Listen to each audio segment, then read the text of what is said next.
in the Senate today gathering support for Tim Kaine's resolution to say that Trump cannot go to war with Iran without first going to Congress.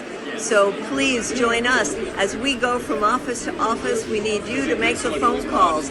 Call all the senators you can and tell them to sign on to this War Powers resolution. No war with Iran. The Israelis used their stopping of the Freedom Flotilla to spread the propaganda that they're actually taking very good care of the people in Palestine. This debunks that pretty thoroughly, as if it needed debunking. Palestinian analyst Mohammed Shaheda explains how daily massacres unfold at Gaza Humanitarian Foundation aid sites. Starving Palestinians gather through the night. By dawn, Israeli forces open fire on the first wave of people. Looters and gangs are then allowed in to scavenge unharmed. As more desperate civilians arrive, Israeli forces open fire again, killing and wounding many. Those who manage to get food are often attacked by gangs on their way back. Later, American-linked mercenaries joined with Israelis who use bullets, tank shells, and stun grenades to drive away the exhausted crowds. This violent cycle is repeated every day. Hunger enforced by deliberate, systematic brutality. So he did this in a series of tweets with videos. Here's how and why GHF massacres happen daily, step by step. 1. Starved Gazans sleep in the open near Al-Masawi Muawiyah Mosque that leads to the GHF hubs. Near dawn, more desperate people arrive and start pushing the queue to get to GHF. IDF fires. First massacre of the day between 3 and 4. Every day like clockwork. The more fire shot, the more starved people panic, scatter, or stampede, and the more violently the IDF attacks, e.g. tank shells, live bullets. So let's take a look.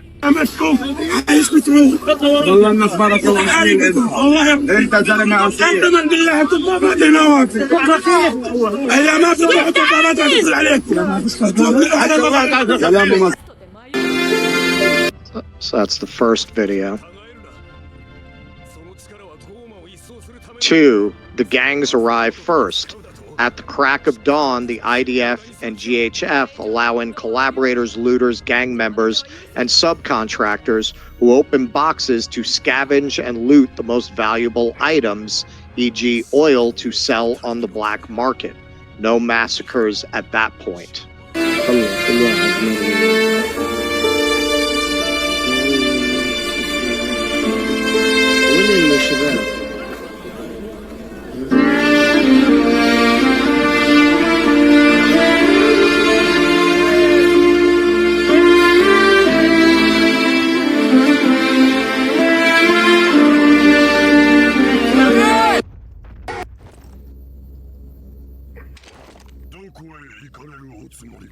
First wave of starved Gazans arrive in the earliest hours of the morning.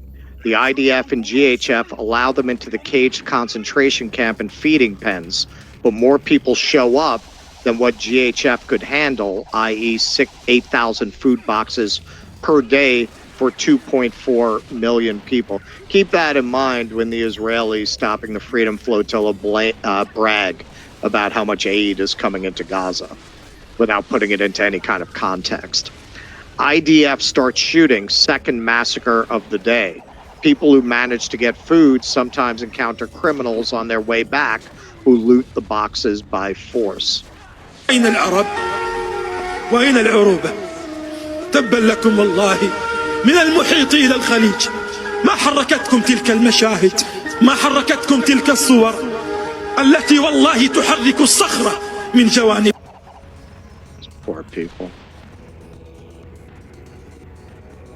A second wave of starved Gazans arrive. They take leftovers, sift through sand to find wheat flour, pasta, and rice that fell from boxes of people who had arrived earlier.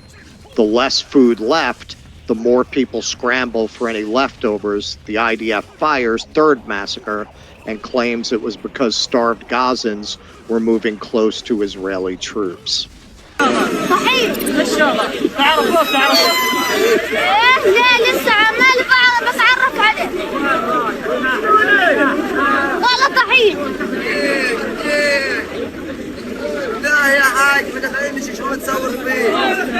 عشان تشهد عليها عشان سلامتكم.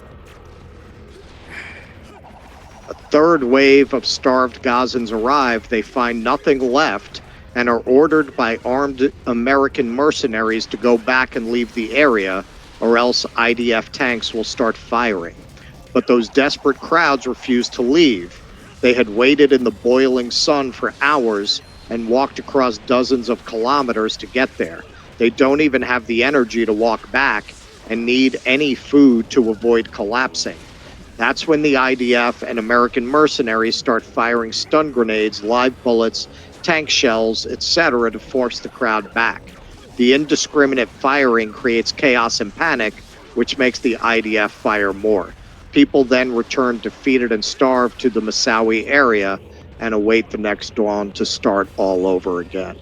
والله الناس بارك الله فيك والله انت زلمه انت من بالله تطلع بعدين نوافي هي ما في حطابات تدخل عليك. So these people are just living in absolute hell. And it's a hell that we in America are supporting. This is not the only place on earth where you're having horrible conditions. You have horrible conditions in Sudan. You have horrible conditions in the Congo. But this is the only one that the Western world, led by America, is united in funding and equipping. And this is what we're funding and equipping. I challenge you to find a modern nation that has committed a greater crime. There are nations that have committed crimes this great. Find one that has committed a greater crime than what Israel is committing against the Palestinian people. Imagine that was your family. It's incredible that this West that claims this moral authority is funding, equipping this, and turning a blind eye to what these people are going through every day. Israel clearly, in order to depopulate the north, put all the feeding stations in the south, to force these starving, dehydrated people down to the south. And once they got there, they start killing them like rats. This is like something you would do to animals, to make them lay out in the open air, then lure them in with food and then start shooting at them. This is like what you would do to rats, to exterminate rats. Yeah, no, it's just, it's absolutely unconscionable. And, you know, they have boxed the United Nations out of this so that they could do this. It's just as evil a thing as you can ever see. And the fact that not only are we doing it, but we're why putting they wanted to people get rid on trial. of UNRWA. Yeah, well, that's why they wanted to get rid of UNRWA, World Food Program, same thing. Yep. They're putting people on trial for saying that it's wrong. Like, right. They are actually turning the screws on people and actually giving credence to the idea that you are somehow this bigot for denouncing this, right? That your sensibilities are actually put on trial, or worse. If you're here on a student visa and you say what we're saying, if you're here on a student visa or on a green card even, and you say the kinds of things we're saying, they would kick you out of the country for that. Right? If that's not authoritarianism, what is? And look what it's being done on behalf of. This is what I said. There is no moral. This country has no moral authority whatsoever. It's a joke. It seems irreparable at this point. It seems unsalvageable and irredeemable at this point, if I'm to be completely honest. Yeah, well, the myth of the shining city on the hill, that's done for. It hasn't been in good shape for a very long time. But, when Bush won, gave his inauguration speech, nobody laughed. I think today you'd probably have peals of laughter if someone tried to pull that line. Trump at least goes up there and talks about American carnage. People find that relatable. Plays dumb about the Freedom Flotilla. Oh, did they kidnap Greta Thunberg? Oh, Interesting. Right? They literally, like pirates, go out and pluck this ship out of international waters. Nobody says anything. None. Even Sweden didn't like stick up for her. Nobody. It's like it just goes on, and that really puts in very stark contrast the claims that the West makes about itself versus the reality that it not only imposes on other countries, but that it brings back home. And this is what Chris Hedges talks about, as what you do to other peoples around the world eventually comes back to the way you treat your own. And the crackdown on speech here is an extension of the project overseas. It is. It is a way of subjugating us the same way they are subjugating people around the world.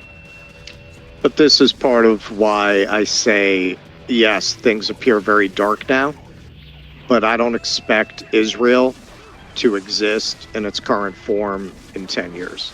I don't even think it will exist in its current form in 5 years. To invoke something a former interviewee of ours said in a very different context, ironically, he's a pretty passionate Zionist, Buck Angel. When you punch hard at reality, reality punches back. Them going this far to tell people don't believe your lying eyes when they see images like this every day, that is going to create an enormous counter reaction. And when it comes in full force, I believe that's going to be the end of Israel's ability to continue as a state in its current form. I hope so. Come see us on tour in Glasgow, Manchester, Belfast, Dublin, Liverpool, Birmingham, and London. Go to jimmydore.com for a link for tickets. Good morning, my brother. The situation now in Khan Yunis and Rafah is so complex and so catastrophic. Now we received in the health sector more than 200 cases till now. Most of them are seriously injured. 50 out of them are labeled like red cases, and another 20, more than 20 murder cases till now. I'm talking about the people who are trying to reach the foods. Unfortunately, this now became like the norm of the food distribution, to kill on a daily basis more than 20 and to injure more than 200, and most of them are seriously injured. Now we are overwhelmed with the cases and we are unable to manage. All the hospitals are full with the cases, including the field hospitals, and now I'm asking for 2 points. One, to restart the Gaza hospital, just to be part of the solution. And number two, to change the mechanism of the distribution. I can't imagine we'll continue like that on a daily basis with such a huge number of victims while they are trying to reach the foods.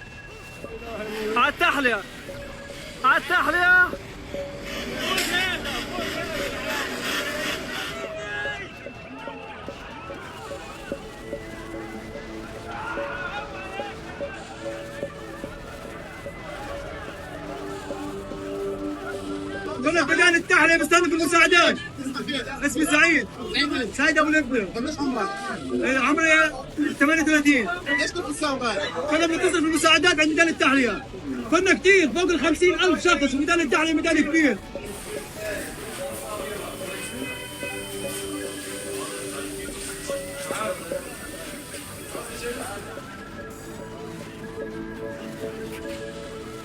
الناس بتموت، ضربوا الناس على التحرير، ضربوا الناس اللي بتاخذ ضحية.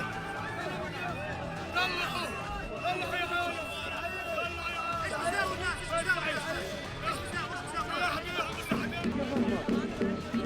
يلا الناس.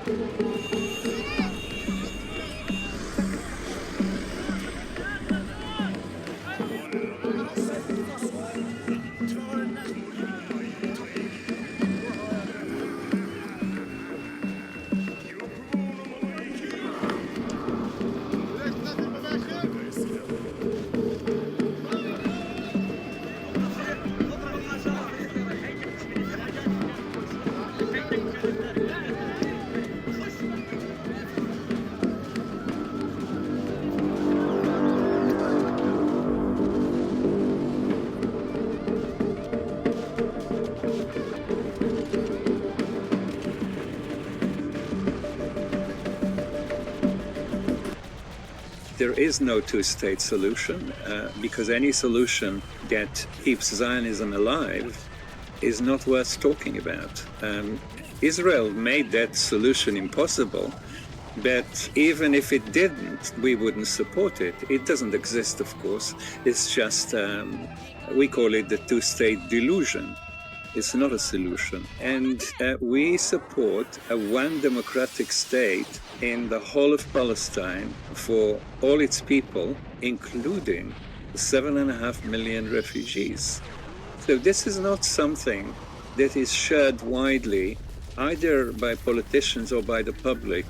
And we want to use the Congress to spread the message that the only way to end not just the genocide, but Zionism itself. A genocide is not the disease. The genocide is a side effect of the disease, the toxic movement of Zionism. The real reason Israel attacked Iran is that Israel has reached the end of its rope and has exhausted all of its options in Gaza. Israel cannot make any sort of progress in Gaza. It keeps on killing Palestinians regularly, which is the only thing that it is at its disposal. And I think Netanyahu felt the global sentiment shifting on Gaza. I think he saw the potential reversal of his fortunes with regard to what Israel was doing in the Gaza Strip. And because of that, he attacked Iran. Obviously, this has been planned for long months, perhaps even years, and this was carried out precisely at the right moment that was deemed fortuitous for reasons of political timing. It seems that there is no serious intelligence outfit in the world, and that includes both the American DNI and Israeli Mossad, that assessed Iran's nuclear situation as an imminent threat. Netanyahu did not go to war with Iran because he sensed a window of opportunity to decrease the threat to Israel. Netanyahu went to war with Iran because of Gaza.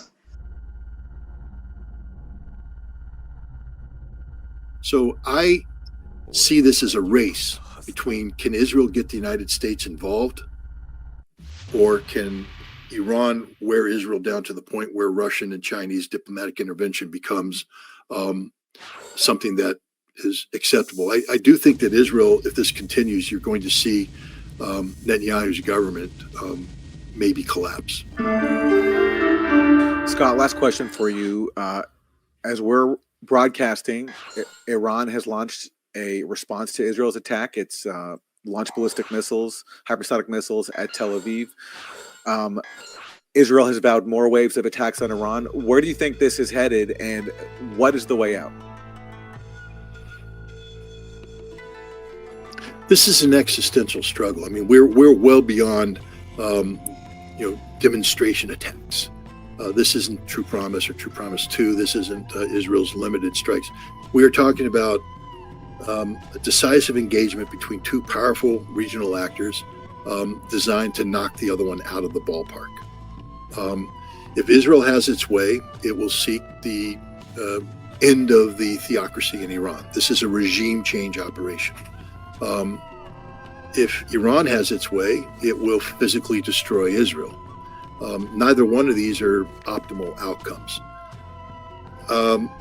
I wish we had a better president, because then I could have more confidence in the United States not getting drawn into this conflict. I don't know if this president has what it takes to avoid that. I'm very worried that Israel will get the United States drawn into this, in which case it won't end well for Iran. What I'm hopeful is for the diplomatic skills of Russia and China to be waiting on the wings, that the best chance we have for peace right now is to let Israel punch itself out in Iran, meaning to demonstrate the reality that Israel, having initiated something, can't finish it. And waiting for the United States to come, but that cavalry ain't never going to charge.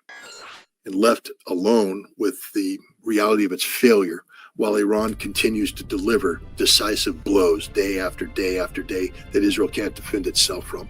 At that juncture, I believe that Russia, backed up by China, will be able to negotiate. Russia interfacing with Israel, China interfacing with Iran, will be able to negotiate conflict termination that will allow Russia to do what it was trying to do before Trump, the idiot, did what he did. Russia said, we can solve this problem. We are talking to the Iranians right now. There are compromises that can be made so that Iran has an enrichment program that doesn't, violate the sensibilities of Israel or the United States. I think Russia would like to get back on that track. I think China would like to get back to preventing conflict from spilling over between Saudi Arabia, which is a major supplier of resources to China. It's in their vested interest.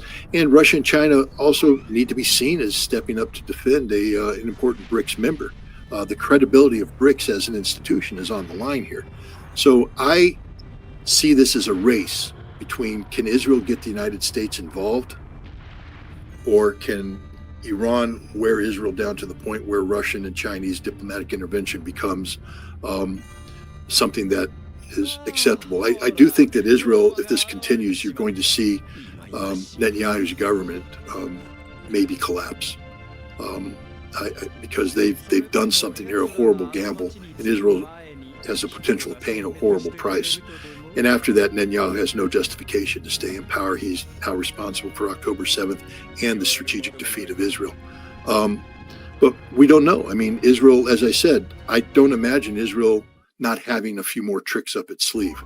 And one of the big dangerous tricks is what I warned about early on, decapitation. And if Israel decides they're not satisfied simply killing the top military leadership of Iran, which they did, and now move to the top political leadership, that could be a game changer. If they start taking out Ayatollah Khamenei or the president, that changes this conflict too. So we're in a very, very, very dangerous time. This is a race being run that could go either way, and it's going to require all the patience and in the world and all of the skill, diplomacy that Russia and China can bring to bear. Scott Ritter, former UN weapons inspector, Marine Corps intelligence officer. He writes at scottritter.substack.com. Scott, I know it's a busy day for you. Thank you so much for joining us to give us your insight on these very perilous moments in history. Thank you. Thank you very much for having me. Come see us on tour in Glasgow, Manchester, Belfast, Dublin, Liverpool, Birmingham, and London. Go to jimmydore.com for a link for tickets. No signs of de-escalation between Israel and Iran after Benjamin Netanyahu declared that his aims are now to completely destroy the Iranian nuclear program, get rid of all of Iranian missile and strategic missile capabilities, alongside taking down the Iranian authorities.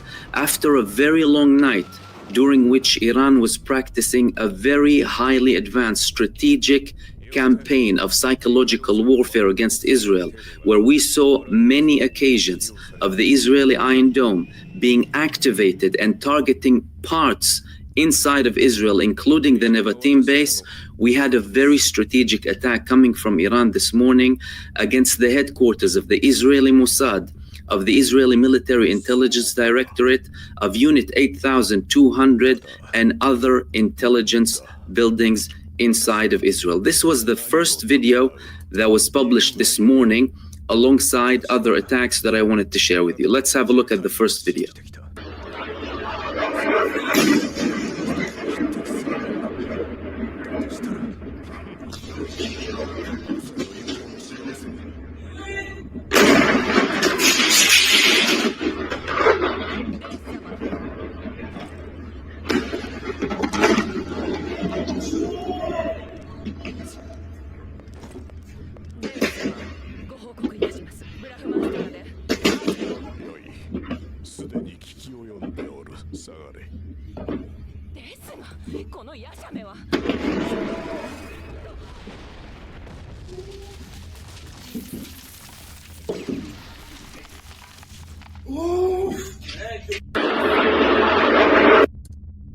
Now, people also recorded other videos of the same attack, with one person clearly stating that they also targeted the Mossad building, as we can see in this video right here.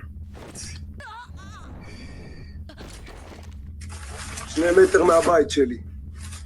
וואי, וואי, וואי. על המוסד, הצליחו על המוסד אפילו.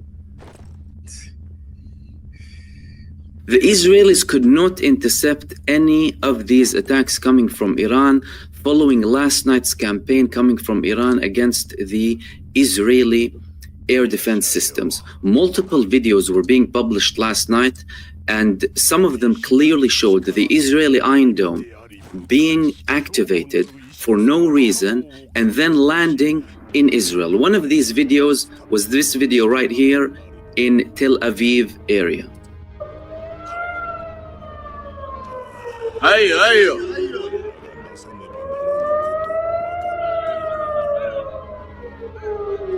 ولك علت كبات برسيل علت ولك رجعت عليهم بشرفي يوه بشرفي رجعت يا حلال والله واحد.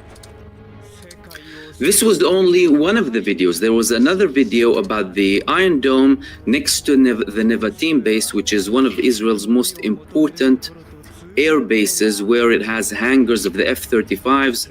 That is the same base that they carry out the genocide in Gaza from, and that is the same base that they also launched their strike against Iran from. This was a video being published about the Israeli air defense system launching missiles here, and these missiles, they're going targeting nothing. All of a sudden we see two of these missiles being launched clearly, as we can see from here, and then landing and causing this damage over here. Have a look at this.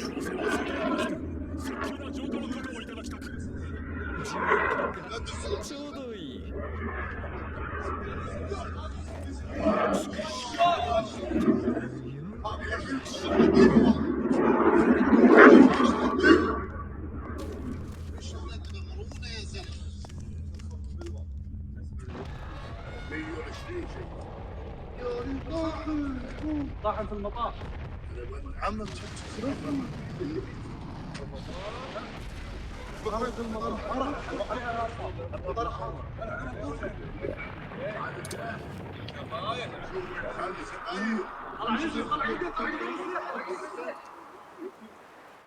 دقيقة يا أولاد دقيقة.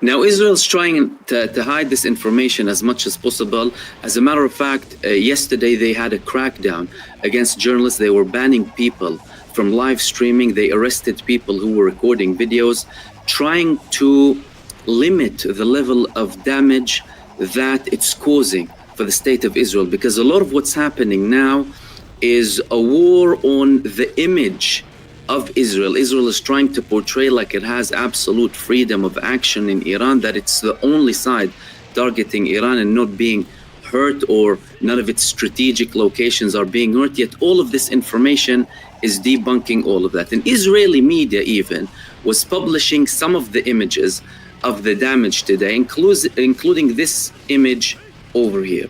This image is showing you the whole fire. And there's a sign here. This sign says, "Welcome, Logistics Center, Amman." Amman is the Israeli Military Intelligence Directorate, clearly showing you that this is the logistics center of the Military Intelligence Directorate that is on fire after the Iranian attack.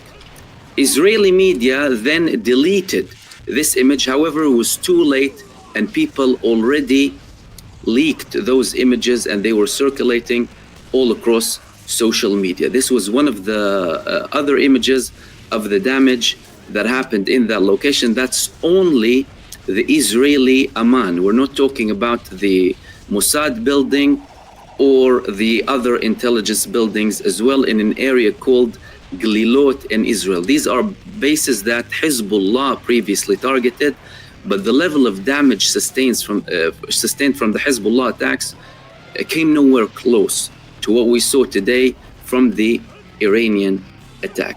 This is coming simultaneously with more statements coming now from the Iranian president. The Iranian president tried to make several statements previously that, well, we have a right to defend ourselves as Iran, but he was always a more peaceful person trying to have diplomatic solutions. But now he made a very serious statement. He said that the storm of anger is coming. Wait for surprises. This is coming from the Iranian president, Masoud Pezeshkian. The storm of anger is coming. Wait for surprises. So clearly, we're not seeing any signs here of any de-escalation between Israel and Iran. Now, this is coming one day after a very, very stressful night for the Israelis. The Iranians yesterday were promising a very, very large attack to a level where they led the United States Central Command to declare that a massive and unprecedented attack is being prepared against Israel. The Chinese embassy in Israel made an urgent statement telling people to leave as soon as possible through land routes via Jordan and other land routes too, because Israel is banning people from leaving. Likewise, the Russians and the Germans too, urgent statements urging people to leave the country as soon as possible. Israel was on high alert throughout the night with only several attacks, not at the intensity seen before, but Israel was preparing for huge attacks, sirens being activated without any reason, and then the huge failure coming from Iron Dome being activated for no reason, and then landing inside of Israel, which could indicate that there's a massive breach or even direct control of the Iranians of the systems due to the places that the Iron Dome targeted. At the end of the day, you don't have an Iron Dome missile or two missiles landing in the Nevatim airbase for no reason, unless it's a huge mistake or a huge breach, an interception coming from Iran. That is raising more suspicion that Iran is leading now a strategic deception campaign against Israel that is proving to be very highly effective. If Iran is able to put Israel on its highest alert all of the time, that causes even more and more damage to the state of Israel. At the end of the day, Israel always had attacks against other countries with its internal front being totally fine economically, from a social perspective, and they don't get attacked internally. Now, millions of Israelis are in bunkers 24/7. The home front command of Israel is asking the Israelis to remain next to bunkers 24/7, and despite that, Iran is landing missiles on Israel that are going through, penetrating these bunkers and destroying what's underneath them. This is causing more and more problems in Israel, and they're trying to hide it as much as possible. However, more and more people are leaking this information. Now, there were statements yesterday about certain peace talks that might happen or resolutions. However, the American president, who is the man that people are expecting to have some sort of a say when it comes to Israel and try and stop their aggression. It's the Israelis who started this huge aggression, an act of terror, an act of war against Iran that is absolutely out of order. They attacked nuclear facilities, risking radiation, risking so many problems. And the American president, people were saying that, well, he might, apply some pressure on Israel to stop this campaign. But he's unpredictable, he's unreliable, and he's not trustworthy, especially judging by the level of U-turns that he has been conducting. And now, especially with Benjamin Netanyahu declaring clear objectives of the war, taking down the Iranian authorities, taking down the Iranian nuclear program, and also getting rid of the Iranian strategic missile capabilities, all of these things are leading us to understand that we're not talking about 1 or 2 days or 1 or 2 weeks of an escalation. Clearly, Benjamin Netanyahu has something in his mind, and he's trying to implement it with Iran, and he's trying as much as possible to drag the United States into the conflict. And getting closer and closer.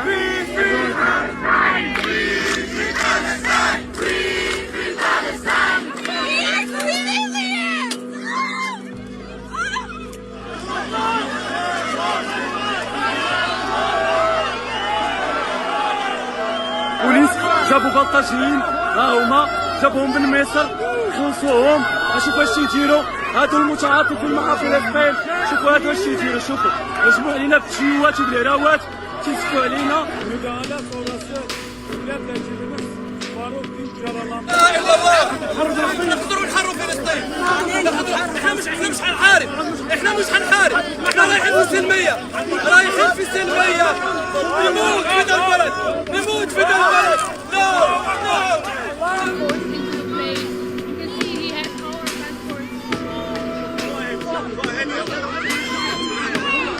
Our passports have been confiscated and we are held here at one of the checkpoints without being permitted to proceed.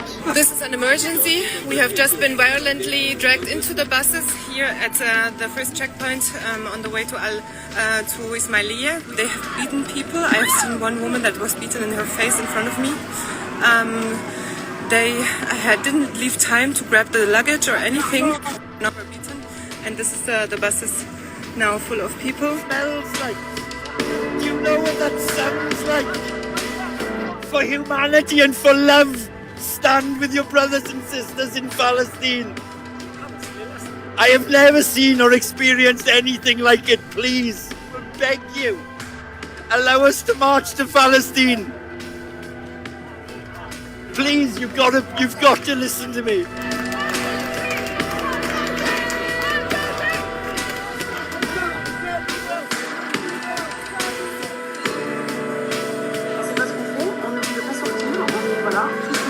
Aller les chercher à leur hôtel. On les a ramenés ici. Nous, on nous dit pas ce qui se passe.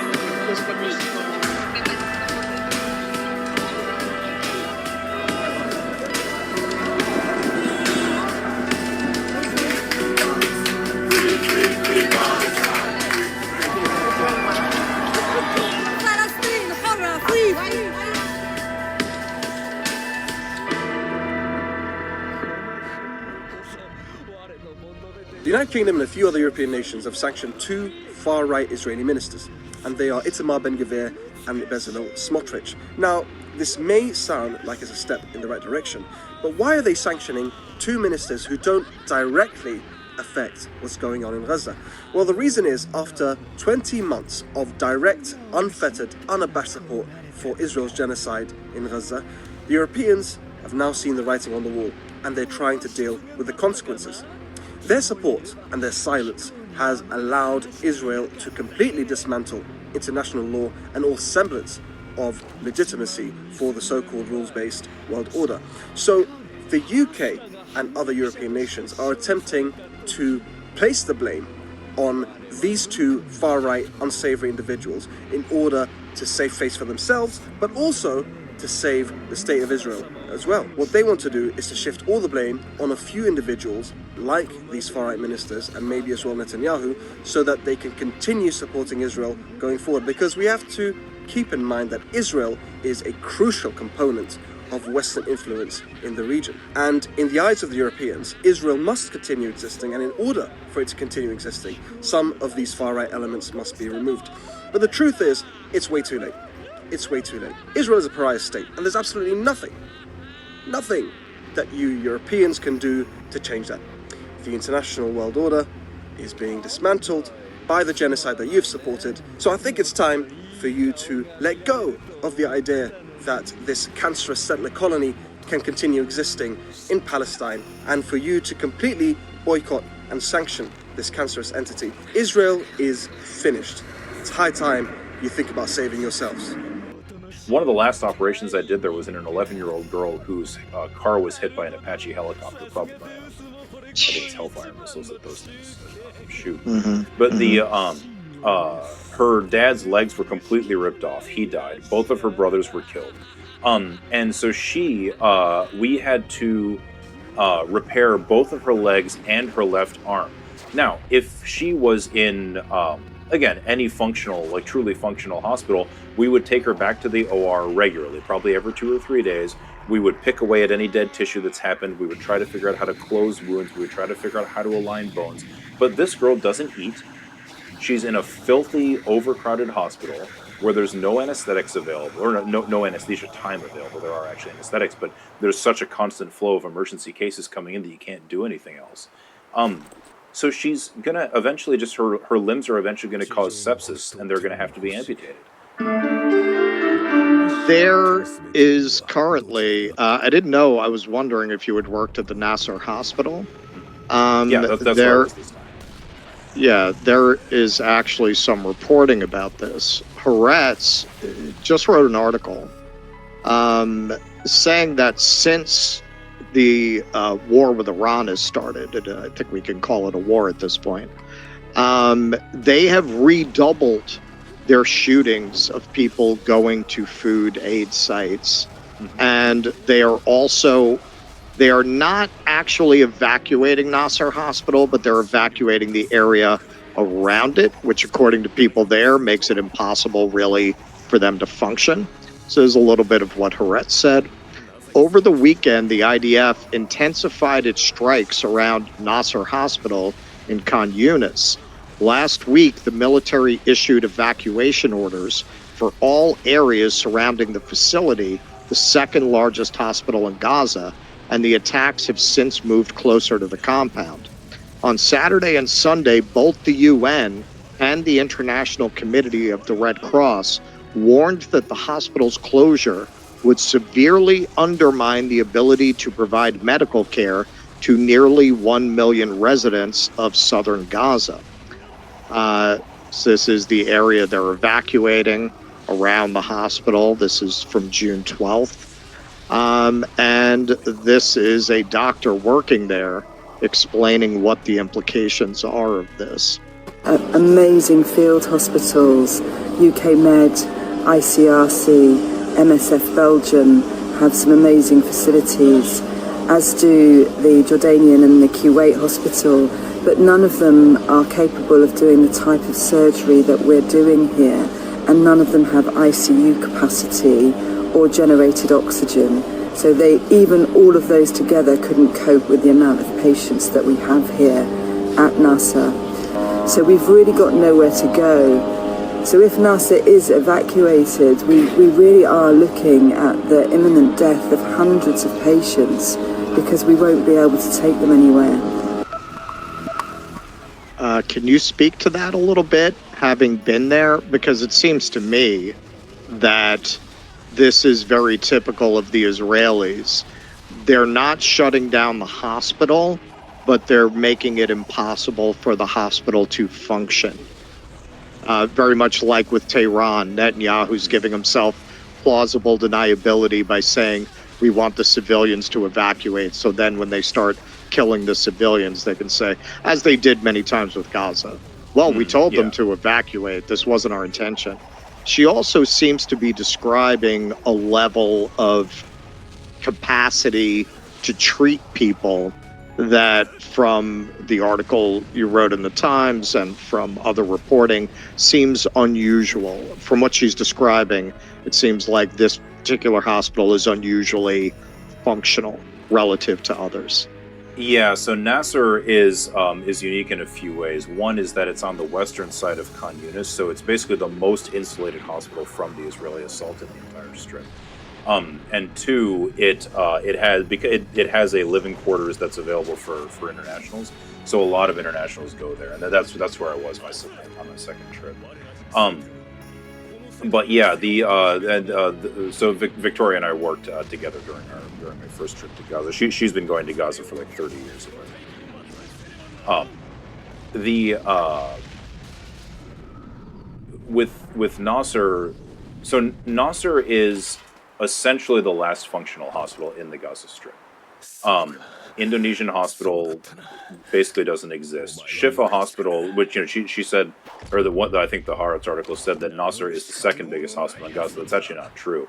It's functionally the largest hospital in Gaza because Shifa, which was 3 times its size, doesn't exist for all meaningful intensive purposes. Right. Shifa Hospital right now is just an outpatient urgent care clinic and apparently an operating room that's been set up in a dentist's office. So it's literally nothing. That was one of the first ones that got hit, right? Oh, Shifa has been attacked multiple times. Yeah, multiple times. It's been completely and utterly destroyed.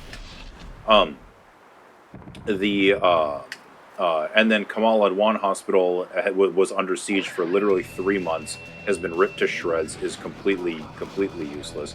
The Ahli Baptist Hospital was hit with 2 missiles in May that destroyed the emergency room. It's completely useless. I think also destroyed the oxygen generator there. So it's completely useless. And then European Hospital until yesterday morning was occupied by Israeli troops. Which is the other, those are really the only 5 serious hospitals in Gaza.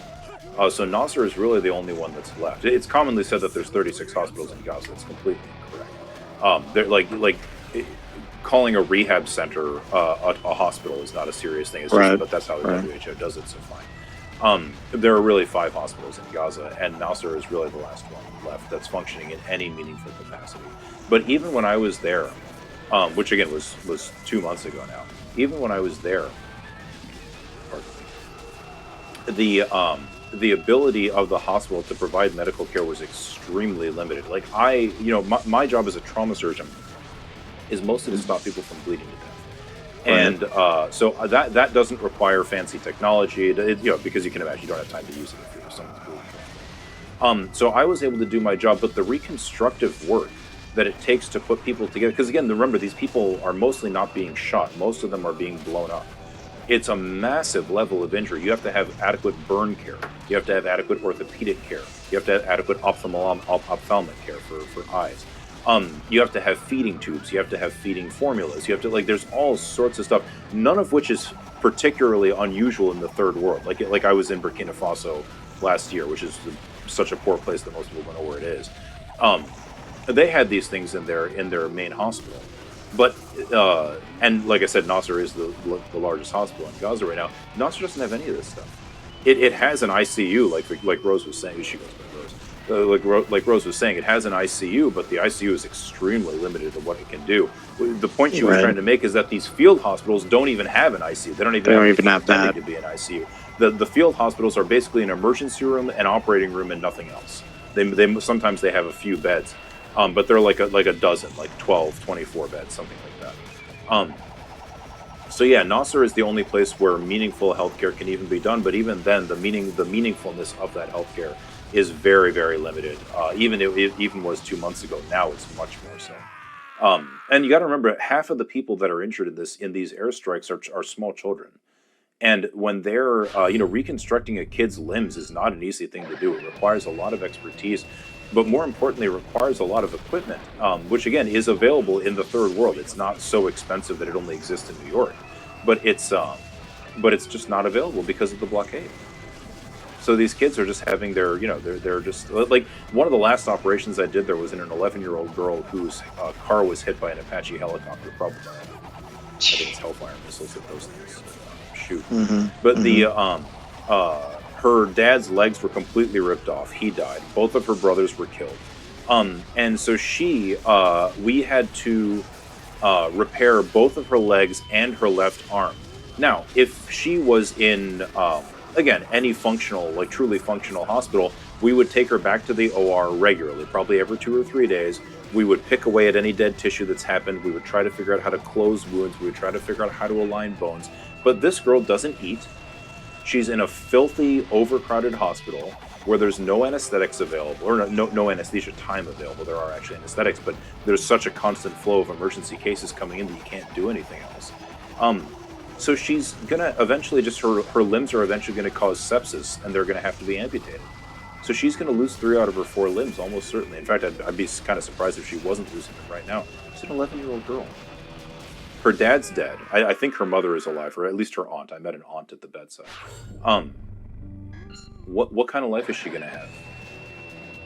This is just an outrageous situation. And this is what it means to destroy a healthcare system. It means an 11-year-old girl has her limbs amputated instead of living a normal life. And I remember, when Shifa was hit, the Washington Post did that big investigation because that was the hospital that Israel had to claim. There were tunnels underneath, and so Washington Post did this big investigation, and they found, of course, not surprisingly, no evidence to substantiate the claims that the IDF was making about how there was a Hamas headquarters underneath it, blah, blah, blah. But you notice they've destroyed almost all of the other hospitals without having to make any such proclamations. Like, like the extent to which it's just been normalized that you would just attack hospitals is pretty astounding. Yeah, and how did they get away with that? Like that Washington Post article is actually a good example. Even when the press, I know some of the reporters that wrote that article. They're very good. They're very smart.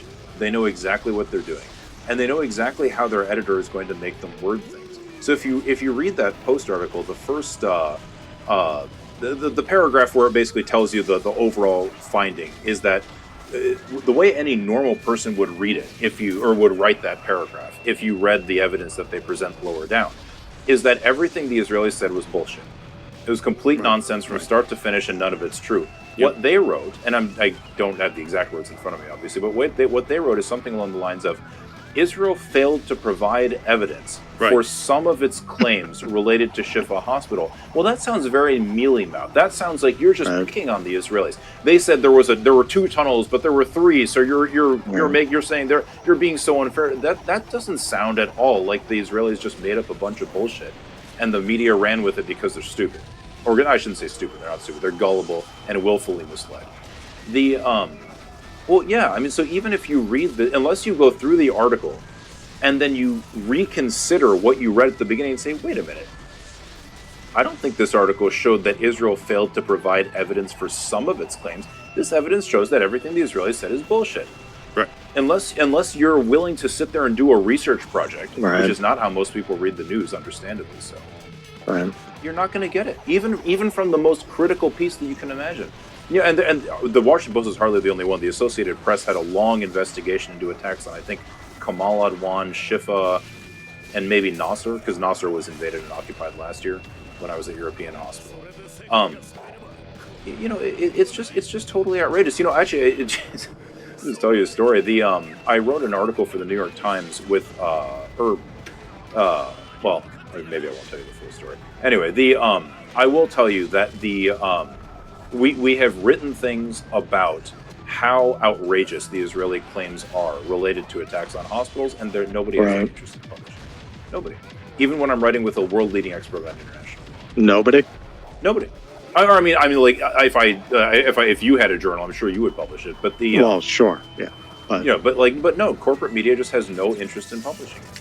And that's after going through several rounds of edits with the Times. It's crazy. Wow. The Israelis are making up a bunch of bullshit to justify attacking hospitals. Okay. And furthermore, the U.S. knows full well that it's all not like the U.S. government, like the executive department, the National Security Council. These people aren't morons. They know the Israelis are lying through their teeth. What's that guy's name? Even the State Department spokesperson, Matt Miller. He just gave an interview, I think, to Sky News, where he said that he knew full well the Israelis were committing war crimes. But it's not my job at the podium, the vaulted podium. It's not my job to say at the podium my own personal beliefs. It's my job to convey the findings of the United States government. Yeah, complete nonsense. It's a Hitlerian argument. I was just following orders, but it doesn't matter. But the point is, if even the State Department propagandist knows that the Israelis are committing war crimes, obviously the rest of the State Department knows as well. He's the guy that would hide it from, so he looks genuine in front of the audience, right? They all know it. Because they're not stupid. They can read English, and they follow the news. I mean, these people are news addicts, if anything, if nothing else. So outrageous bait. Hey, you've all heard about Amra colostrum by now. It's actually good for you. I looked it up. It's been the best kept secret of industry insiders for a while, but word is finally getting out, and for good reason. Amra colostrum is everywhere these days. When I first heard about it, I thought it was almost too good to be true. That's true. Thousands and thousands of people reporting absolutely transformational health benefits, tens of thousands of 5-star reviews, and life-changing stories. Colostrum is the first nutrition we receive in life. And it's an exclusive source of all the essential nutrients we need in order to thrive. Amra colostrum is a bioactive whole food with 400 plus functional nutrients like antibodies, antioxidants, micronutrients, and minerals. It's been known to strengthen immunity, to improve gut health, to ignite metabolism, among other benefits. Amra colostrum is cruelty-free and only uses surplus colostrum from grass-fed cows that would otherwise be waste produce. It's a win-win. We've worked out a special offer for my audience. Receive 15% off your first order. Go to tryarmra.com/Jimmy or enter Jimmy to get 15% off your first order. That's tryarmra.com/Jimmy. Come see us on tour in Glasgow, Manchester, Belfast, Dublin, Liverpool, Birmingham, and London. Go to jimmydore.com for a link for tickets. Question for anyone who's not living in the United States. What's it like to watch the fall of an empire from the outside? Oh, but we're not really on the outside. See, the empire in question isn't really America. It's a global consumer capitalist corporate oligarchy. And the thing that's collapsing isn't really the empire, at least not yet. The thing that we see crumbling is the veneer. The story that the empire would have you believe, the lie that it told to justify its own existence. A story about good guys versus bad guys, where morally upstanding Western democracies fight to spread freedom and justice around the world. A story about the merit system of consumer capitalism, where as long as you work hard and do what you're supposed to, you too can have a white picket fence, a station wagon, and affordable mortgage to inherit to your children. Now, personally, I'm of the opinion that this is really less of a collapse and more of a controlled demolition. We've been talking about this collapse for years and years now, about cost of living going up and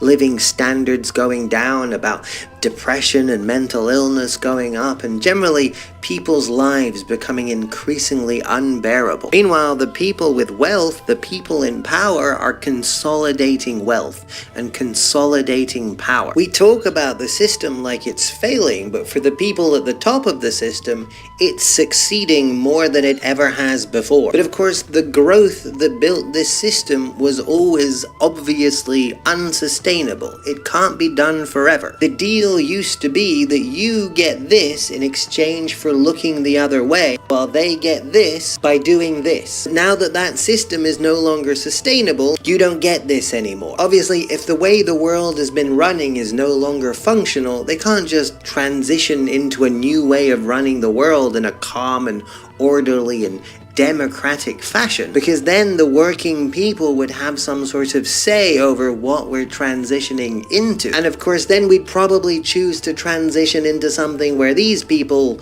lost most of their power. In order to transition away from the system that gave them power without losing their power, they have to create chaos, target consumption with totally irrational taxation on consumers and mostly small business owners, creating an uncompetitive economic environment where only giant corporate monoliths can afford to be. Have allies suddenly turn on each other to shatter people's sense of security and to justify dramatic increases in spending towards the military-industrial complex from multiple sources at once. Isolate people, not just by country, but within countries as well. Turn them against each other based on ethnicity or gender identity, sexuality, religion, ideology. Make them believe that their neighbors are their enemies, and through that fear transform them into ideologues so that they truly become their neighbors' enemies and are unquestioningly ready to believe that the people who benefit